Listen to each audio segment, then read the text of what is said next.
मैं जेल की यात्रा करी आया। बिल्कुल। और जब मैंने पंडित दीनदयाल उपाध्याय को पढ़ा था तो पंडित दीनदयाल उपाध्याय ने कहा ये जनसंघ जो आगे चलेगा, अगर ये विचारधारा से भटक जाए, इसका नैतिक पतन हो जाए, ये पथभ्रष्ट हो जाए, भ्रष्ट हो जाए, सिद्धांतहीन हो जाए और आचरण से भटक जाए, तो इस पार्टी को वैसे खत्म कर देना जैसे 21 बार पृथ्वी से परशुराम महाराज ने दुष्टों का सफाया किया था। तो मैं तो वो काम कर रहा हूं जो पंडित दीनदयाल उपाध्याय ने उनकी किताब में लिखा है। मैं तो लाया नहीं, आप ये सवाल करोगे, वरना पंडित दीनदयाल उपाध्याय जैसा समर्पित, समर्पण भाव वाला महापुरुष जिसको मैं मानता हूं, जिन्होंने एकात्म मानववाद का सिद्धांत प्रतिपादित किया, उन व्यक्ति की कही हुई बात है। तो मैं तो वो काम कर रहा हूं, उस पार्टी को खत्म कर रहा हूं। क्या ये पार्टी पथभ्रष्ट नहीं हो गई? क्या इसकी ये विचारधारा से पार्टी भटक नहीं गई? कहां गए वो मुद्दे?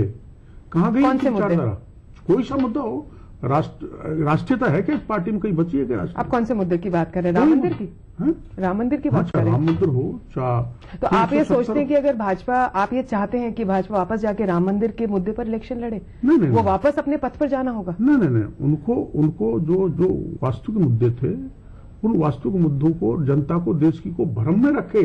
सत्ता में तो आ गए लेकिन मुद्दों को भूल गए और भ्रष्टाचार का रास्ता पकड़ दिया। भैरव सिंह जी शेखावत जैसे दिग्गज नेता जो 3 बार मुख्यमंत्री रहे, उन्होंने खुद ने वसुंधरा जी के बारे में कहा कि उन्होंने 22,000 करोड़ का घोटाला किया। क्या नहीं कहा भैरव सिंह जी ने? उसकी जांच नहीं कराई गई। और उन ऐसी भ्रष्ट आरोपों से लगी हुई महिलाओं को दोबारा लाद के, सबके विरोध करने के बाद में लाद के भेज दिया। तो भारतीय जनता पार्टी रही कहां? विचारधाराओं वाली रही नहीं, जो भ्रष्ट नेतृत्व के हाथ में नेतृत्व को संभाल रही है, उस पार्टी में मेरा तनिक भी विश्वास नहीं। डॉक्टर मीना, सवाल आपसे और भी हैं, लेकिन एक छोटे से ब्रेक के बाद। हम ब्रेक के बाद अभी वापस आते हैं। आप लोग देख रहे हैं आमने सामने।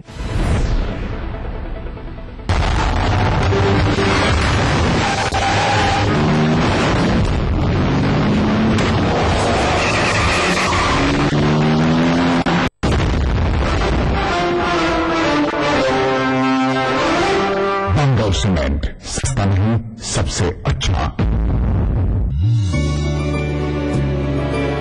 Thinking beyond can make you who you aspire to be. Jaipur National University. Think beyond. जीते एक फ्लैट और करोड़ों के इनाम।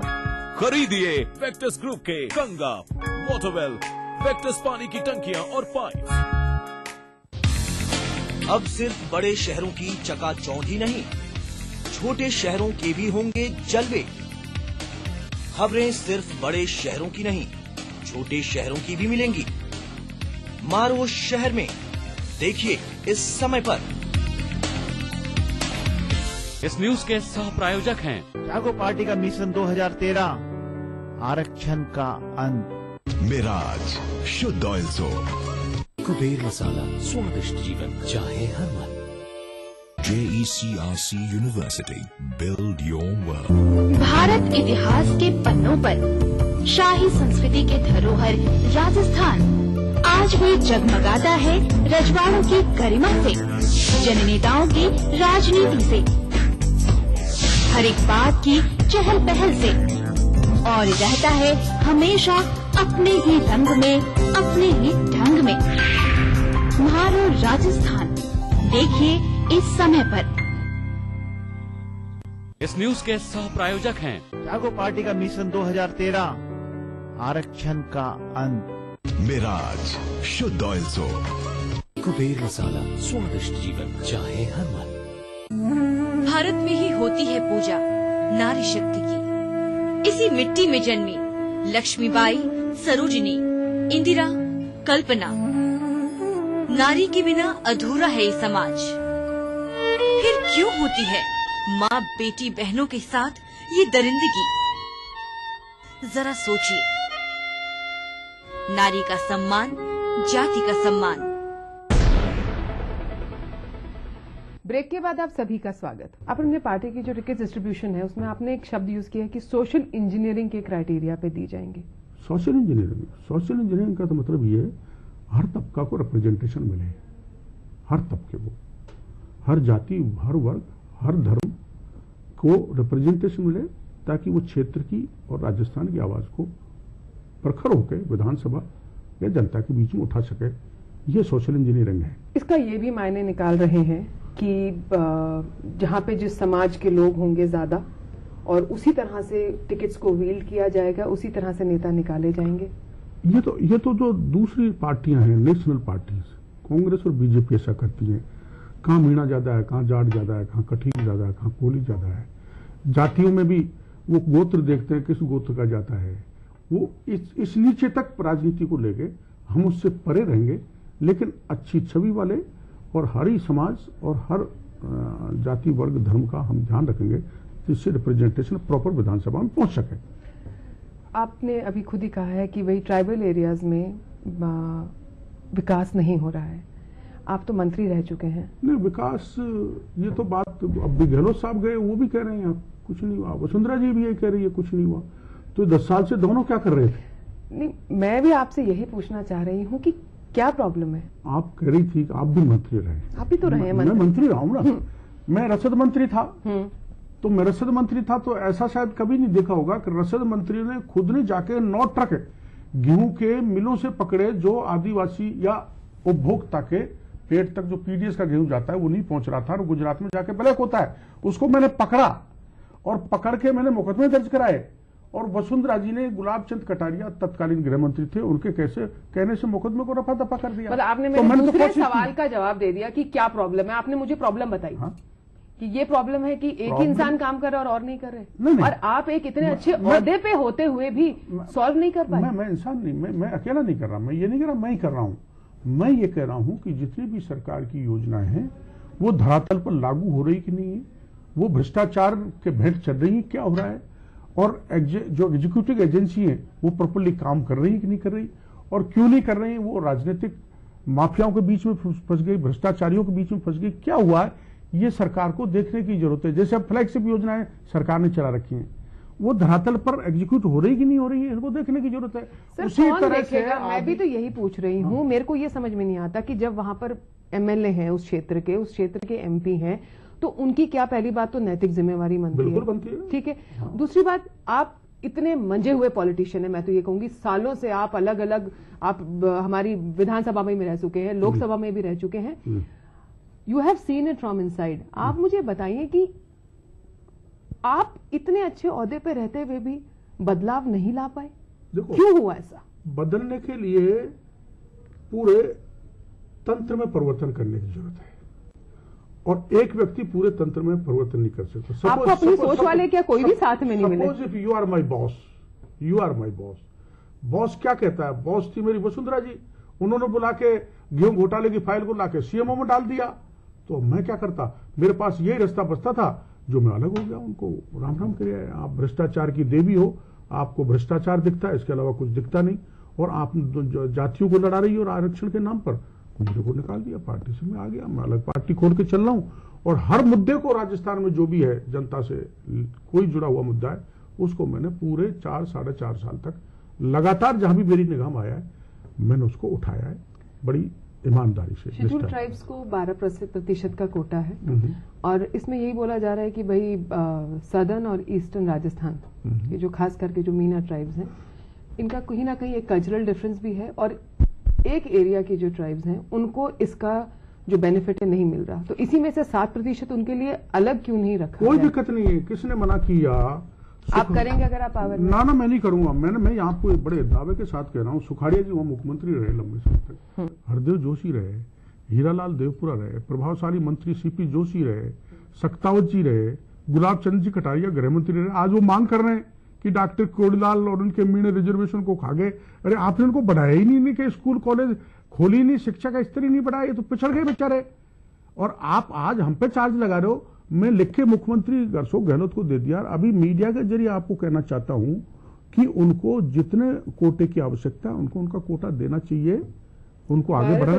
में से कुछ इनके लिए 7-2, 8-2, हमको कोई दिक्कत नहीं है, लेकिन उनके कोटे को आगे दूसरे लोग नहीं खा जाए।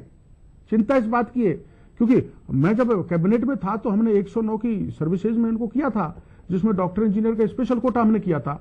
वो डॉक्टर इंजीनियर की सीट वो भर नहीं पाए वहां के आदिवासी वीरों से, और वो जनरल से भर दी। तो ये नहीं होना चाहिए। आप कोटा बेशक दो, उन्हीं से भरा जाए, उनको आगे बढ़ा जाए, और हमारा कोटा काटने की आवश्यकता हो तो बिल्कुल काटा। अभी समय हो चला एक छोटे से ब्रेक का, लेकिन ब्रेक के बाद हम आपसे जानना चाहेंगे कि हेलीकॉप्टर वाले नेता का खिताब आपके ऊपर कैसा जच रहा है। हम अभी वापस आते हैं, आप लोग कहीं जाना नहीं।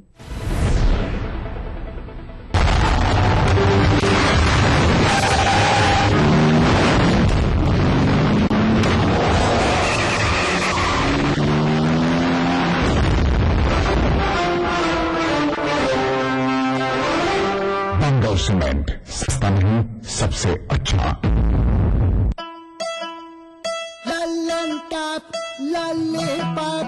शाहरुख देखा, अक्सर देखा, देखी सारी दुनिया, तू कौन है सैया। पेश है मेकर्स, शर्ट और ट्राउजर फैब्रिक्स की एक नई रेंज।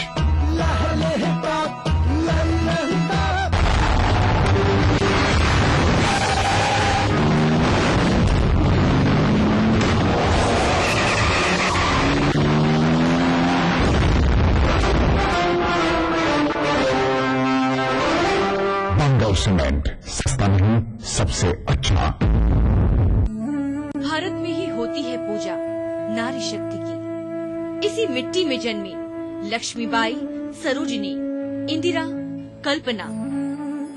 नारी के बिना अधूरा है ये समाज। फिर क्यों होती है माँ बेटी बहनों के साथ ये दरिंदगी? जरा सोचिए। नारी का सम्मान, जाति का सम्मान। हवा में महकती खुशनुमा जिंदगी, दिन हो या रात, रंगों की हर एक झलकियां दिखती है इस शहर में। सदियों से चलती आ रही परंपराओं के साथ जुड़ गया है आज का गुलाबी शहर। जानिए इस रंगीन शहर को और करीब से।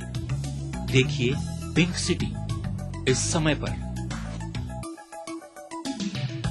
इस न्यूज के सह प्रायोजक हैं लर्न बाय फन, बच्चों को ब्रिलियंट। देखिए ईटीवी राजस्थान सभी डीटीएच प्लेटफॉर्म पर।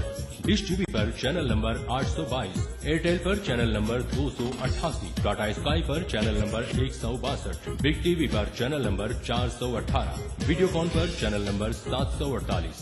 देखिए आपका अपना चैनल। बनाना हो घर का खाना या मस्ती हो पार्टी की या फिर खुमार हो त्योहारों का,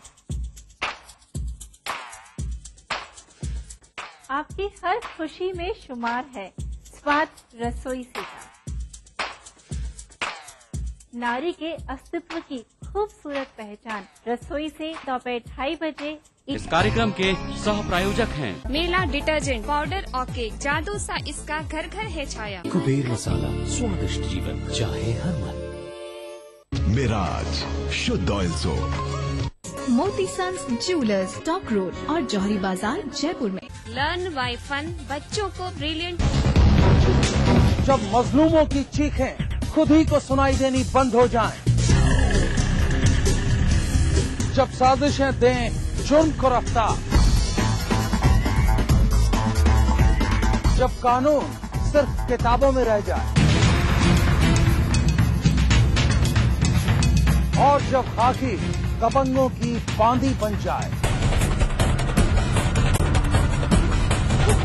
तब सिर्फ एक बुलंद आवाज, दास्ताने जुर्म, सोमवार से शुक्रवार रात 9:30 बजे ईटीवी के सभी हिंदी चैनल पर।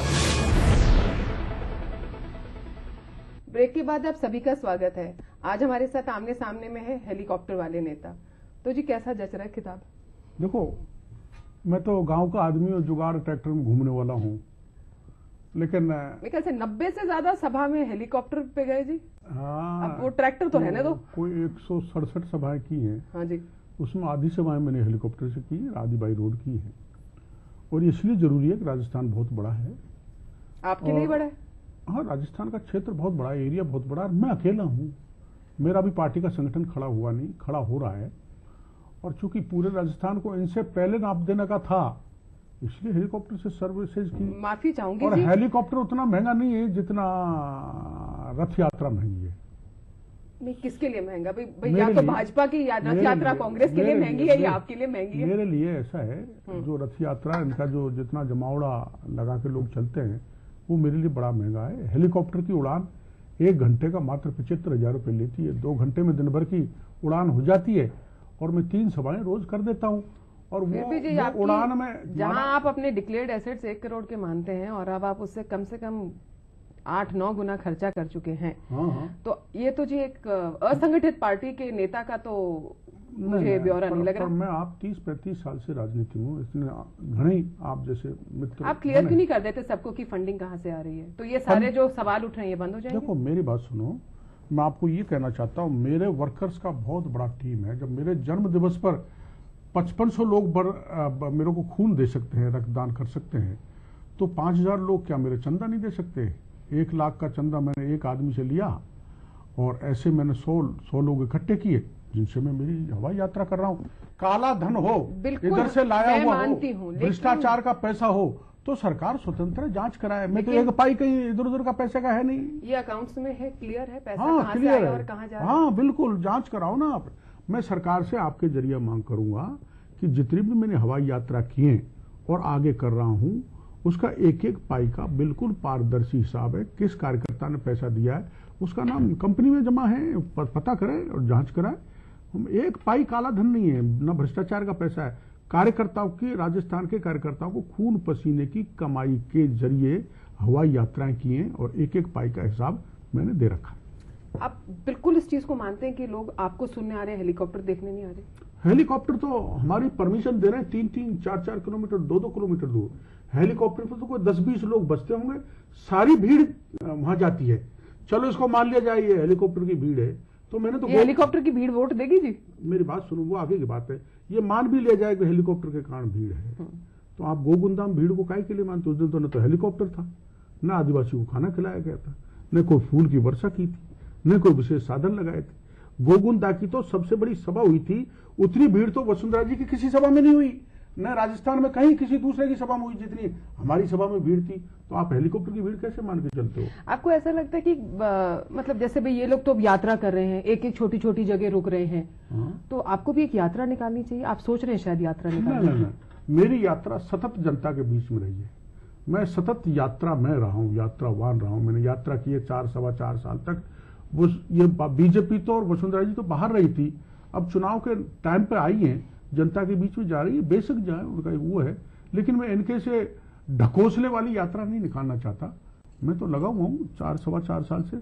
और लेकिन अभी तो आप कह रहे थे हेलीकॉप्टर से इसलिए करा क्योंकि भाजपा कांग्रेस से पहले नाप दे, इनसे पता इससे पहले मैं पहुंच जाऊं। नाप दिया ना, पहुंच दिया ना। मेरे बाद में वो आदिवासी इलाके में गए दोनों दल, मेरे बाद में वो हाड़ौती में गए, मेरे बाद में वो ढूंढाड़ क्षेत्र में जा रहे हैं। मैं तो पूरा इलाका नाप आया, पहले ही नाप दिया, जनता के बीच में हाजिरी दे दी। और यात्रा निकालोगे या नहीं जी, ये बताओ? यात्रा मेरी 16 मई। ऐसे तो काफी भीड़ होगी हमारे गांव में, कई यात्राएं चल रही है, पर एक और से नहीं। मेरी यात्रा 16 मई को निकलने वाली है, जो पहाड़ी से दिल्ली जाएगी, जिसको मैं आपको कह के जा रहा हूँ। और उसमें होंगे 70,000 से 1 लाख लोग। कहाँ जाएगी? दिल्ली कूच करेगी। क्या करेंगे? गोपालगढ़ की घटना को लेकर सीबीआई ने जो पक्षपात किया है, तो ये यात्रा ही है। जो जनता की मुसीबतों को लेकर सदा यात्रा में रहा हूं, ऐसी मैं यात्रा निकालूंगा जो जनता की समस्याएं, पानी की एक, बिजली की एक, लॉ एंड ऑर्डर की एक, भूखमरी की एक, बेरोजगारी की। क्या मांगने जा रहे हैं? हम न्याय मांगने जा रहे हैं। अन्याय हुआ है, सीबीआई ने गिरफ्तारी नहीं की, एसपी कलेक्टर को बहाल कर दिया। जिन्होंने मौका नहीं देखा, जिन एसपी कलेक्टर ने मौका नहीं देखा, बिना मौका देके गोली चला दी, और वो मुलजिम थे नामजद FIR में, और उस पुलिस बल में दूसरे समाज कंटक घुस गए, उन्होंने गोली चलाई, किसी को भी तो गिरफ्तार नहीं किया, न्याय नहीं दिया। उल्टा सरकार ने बहाल करके कलेक्टर को पोस्टिंग दे दी दोबारा। राजनीति से हटके एक सवाल पूछती हूँ आपसे, आप खुद डॉक्टर हैं। जी साहब। ऐसा क्यों होता है? क्योंकि ये प्रश्न बार बार हर स्कीम पे, हर चीज पे हमारे सामने आके खड़ा होता है कि हमारे ट्राइबल एरियाज या हमारे रूरल क्षेत्र से ही जो लोग निकल के डॉक्टर या टीचर बन जाते हैं, वो उसके बाद 1000 कोशिश करते हैं कि कुछ भी हो जाए अपने क्षेत्र में वापस जाके उसको आगे बढ़ाने के लिए प्रयास नहीं करूं। हमारे डॉक्टर और टीचर्स रूरल एरियाज में पोस्टिंग क्यों नहीं जाते? देखो ऐसा है, ये आपने बड़ा सटीक और बहुत अच्छा क्वेश्चन किया है। ग्रामीण क्षेत्र में डॉक्टर भी नहीं जाना चाहता और टीचर भी नहीं जाना चाहता। ये मानसिकता ठीक नहीं है अधिकारियों की, इसको उनको भी बदलना चाहिए, और सरकार को भी कुछ इनको स्पेशल भत्ते देने चाहिए ताकि गांव में वो रह के जनता की सेवा कर सकें, टीचिंग का काम कर सकें और हेल्थ सर्विसेज दे सकें। देखिए जी, मेरे हिसाब से अगर सरकार आपको तनख्वाह दे रही है और आप जैसे डिफेंस वाले हैं एक बॉन्ड साइन कर देते हैं कि मेरी पूरे देश में कहीं भी पोस्टिंग हो जाए, आपको कभी कोई ये नहीं बोलता मिलेगा जी मैं तो दिल्ली या कैपिटल मेट्रो सिटीज में भी रहूंगा। वो इंसान जम्मू कश्मीर भी पोस्ट होता है और वो त्रिपुरा भी जाता है। इसका कारण भी अनिता जी, इसका कारण भी पॉलिटिक्स है, जो डिजायर्ड सिस्टम है। मतलब मैंने जो राजनीति से अलग प्रश्न पूछा था वो घूम फिर के हम राजनीति पे आ गए। बिल्कुल राजनीति, क्योंकि पर्टिकुलर डॉक्टर या मास्टर पर्टिकुलर स्कूल पे लगेगा, उसकी डिजायर एमएलए या एमपी लिखेगा तो हर कोई इस दौड़ इसमें भागेगा। इसलिए इस डिजायर सिस्टम से कर्मचारियों की पोस्टिंग को दूर रखना चाहिए। अभी जो बिल्कुल अभी 2 दिन पहले ही जो एक निर्णय लिया गया है कि पुलिस के रिक्रूटमेंट और उसके साथ साथ पोस्टिंग और उसके साथ साथ जो उनके प्रमोशंस हैं वो पॉलिटिशियंस के हाथ से हटा दिए गए हैं, तो आप मानते हैं कि डॉक्टर्स और टीचर्स के भी हटा देने चाहिए? हाँ बिल्कुल, मैं इसका स्वागत करता हूं। जो अभी बोर्ड बनाया है, हाँ जी, पुलिस का बोर्ड बनेगा, वो राजनीतिक दखल उसमें नहीं होगी। आज वही स्थिति मेडिकल सर्विसेज में लाने की है और शिक्षा के क्षेत्र में लाने की है।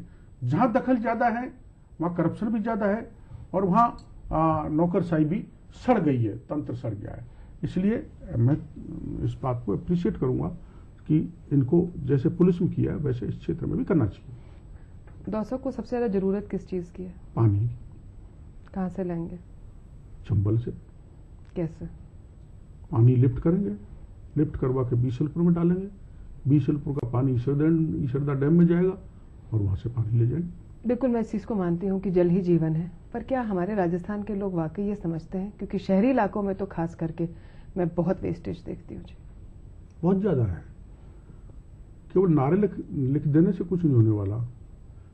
पानी बचाओ, बिजली बचाओ, सबको पढ़ाओ, ये जीवन में उतारनी पड़ेगी ये चीजें। अभी तो जनता को ही इस बात को अपने जीवन में उतारना चाहिए कि पानी बहुत कीमती है, हम इसको व्यर्थ नहीं बहने दें। इसका उपाय जनता को भी करना है और सरकार को भी कुछ ऐसे कानून बनाना चाहिए जिससे पानी ज्यादा से ज्यादा बचाया जा सके। आखिरी सवाल, कितनी सीट जीतने की उम्मीद कर रहे हैं? हमें कोई वो तो हो नहीं। मैंने उम्मीद ही कहा था जी, मैंने ये थोड़ी कहा था भविष्यवाणी करके बताइए। भविष्यवाणी कोई नहीं कर सकता। वो बात, वो जो वोट है ना, वो जी अभी तक राजस्थान की जनता के दिल में बंद है। हम 50 से 80 के बीच सीट जीतने की स्थिति में हो गए। चुनाव के रिजल्ट आने के बाद आपसे दोबारा इंटरव्यू करूंगी। इसके साथ ही आपका बहुत बहुत शुक्रिया। तो ये थे डॉक्टर किरोड़ी लाल मीणा। अगले रविवार हम फिर होंगे आपके बीच, तब तक हमें इजाजत दीजिए। नमस्कार, जय हिंद।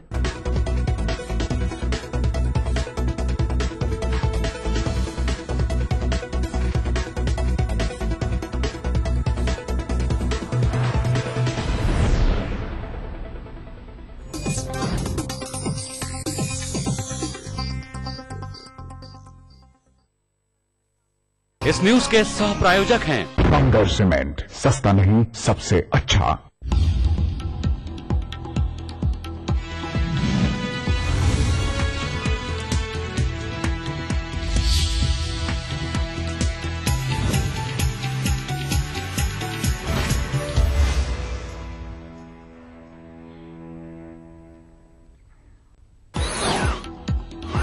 मुख्यमंत्री गहलोत इजरायल दौरे पर कृषि, बागवानी, जल संसाधन में सहयोग पर प्रतिनिधियों में हुई चर्चा। सीएम ने कहा दोनों मिलकर छू सकते हैं विकास की नई ऊंचाइयां। वसुंधरा ने गहलोत के इजरायल दौरे पर साधा निशाना। कहा सूबे के मुखिया किसके भरोसे छोड़कर गए प्रदेश, आज हिंडौली में करेंगे जनसभा को संबोधित।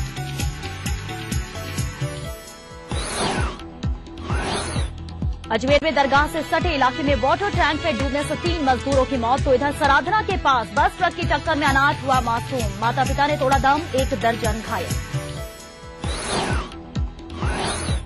जोधपुर में कल रात रहा महिलाओं का राज, रास्ते में आने वाले मर्दों को लाठियों से पीटा, धींगा गवर की मची धूम।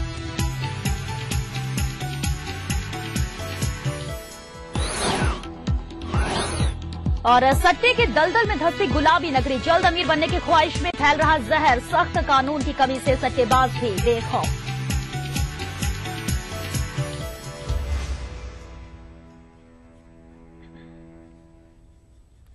नमस्कार, महारो राजस्थान में आपका स्वागत है। मैं हूं श्वेता मिश्रा। मुख्यमंत्री अशोक गहलोत इजरायल दौरे पर हैं। मुख्यमंत्री गहलोत के साथ गए उच्च स्तरीय प्रतिनिधि मंडल ने इजरायल के प्रतिनिधियों के साथ राजस्थान और इजरायल के बीच कृषि, बागवानी और जल संसाधन से जुड़े विभिन्न क्षेत्रों में सहयोग की संभावनाओं पर चर्चा की।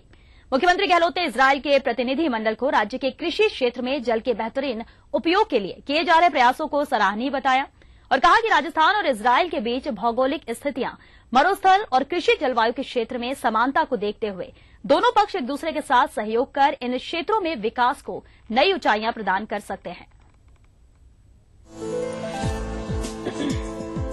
मुख्यमंत्री अशोक गहलोत इन दिनों इजरायल यात्रा पर हैं। मुख्यमंत्री और उनके प्रतिनिधि मंडल ने राजस्थान एवं इजरायल के मध्य कृषि, बागवानी व जल संसाधन से जुड़े विभिन्न क्षेत्रों में सहयोग की संभावनाओं पर विस्तृत चर्चा की। इस दौरान गहलोत ने बताया कि इजरायल मरुस्थलीय कृषि के प्रबंधन में विश्व के अग्रणी क्षेत्रों में आता है। राज्य के शुष्क व अर्ध शुष्क क्षेत्रों में इजरायल के सहयोग से बागवानी व जल का समन्वित प्रबंधन किया जा सकता है। फसल व सिंचाई के प्रबंधन में इजरायली तकनीक अपनाई जाकर उत्पादन एवं उत्पादकता को बढ़ावा दिया जा सकता है। मुख्यमंत्री का मानना है कि राजस्थान और इजरायल के बीच भौगोलिक स्थितियां, मरुस्थल तथा कृषि जलवायु के क्षेत्र में समानता को देखते हुए दोनों पक्ष एक दूसरे के साथ सहयोग कर इन क्षेत्रों में विकास को नई ऊंचाइयां प्रदान कर सकते हैं। मुख्यमंत्री गहलोत ने कहा कि शहरी क्षेत्रों के बेकार पानी को पुनः चक्रित कर बागवानी और कृषि के क्षेत्र में उपयोग में लिया जा सकता है। इसके लिए पॉलिसी बनाई जा सकती है।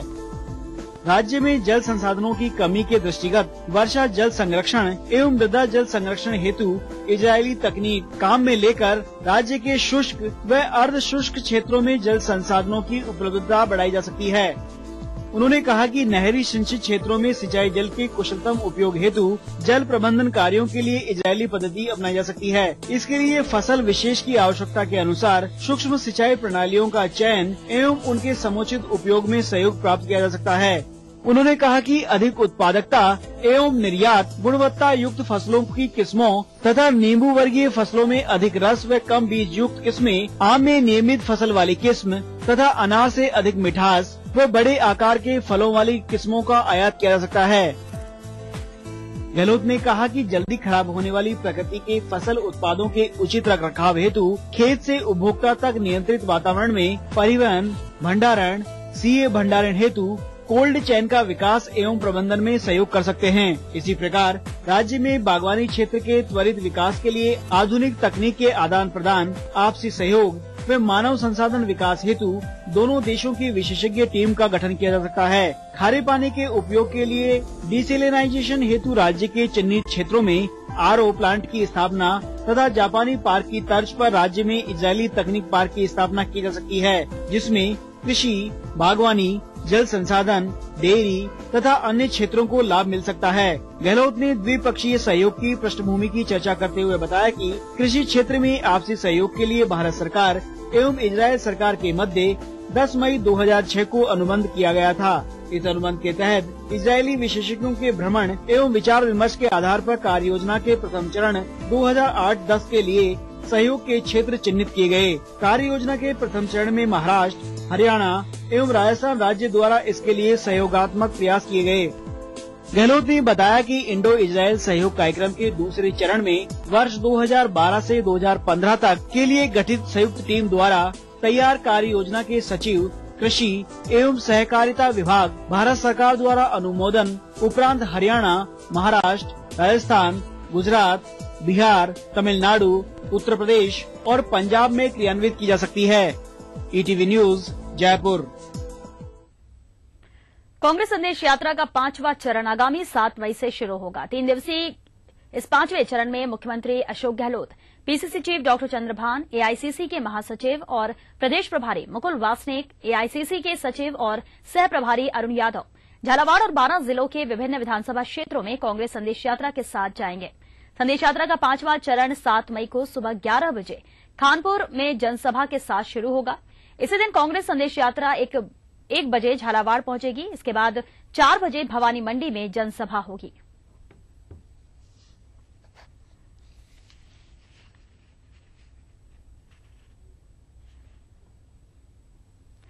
इधर स्वराज संकल्प यात्रा के तहत कल वसुंधरा राजे ने बूंदी के कापरेन में विशाल जनसभा को संबोधित किया। इस मौके पर वसुंधरा राजे ने नए राजस्थान का नारा दिया और जनहित से जुड़े मुद्दों को लेकर सरकार पर जमकर निशाना साधा। वसुंधरा राजे ने कहा कि कांग्रेस सरकार के राज में बिजली, पानी और सड़कों की हालत खराब है। वसुंधरा राजे ने मुख्यमंत्री के इजरायल दौरे पर निशाना साधा और कहा कि प्रदेश के मुख्यमंत्री और मुख्य सचिव विदेश दौरे पर गए हैं और यहां कोई काम करने वाला नहीं है। सचिवालय में मंत्री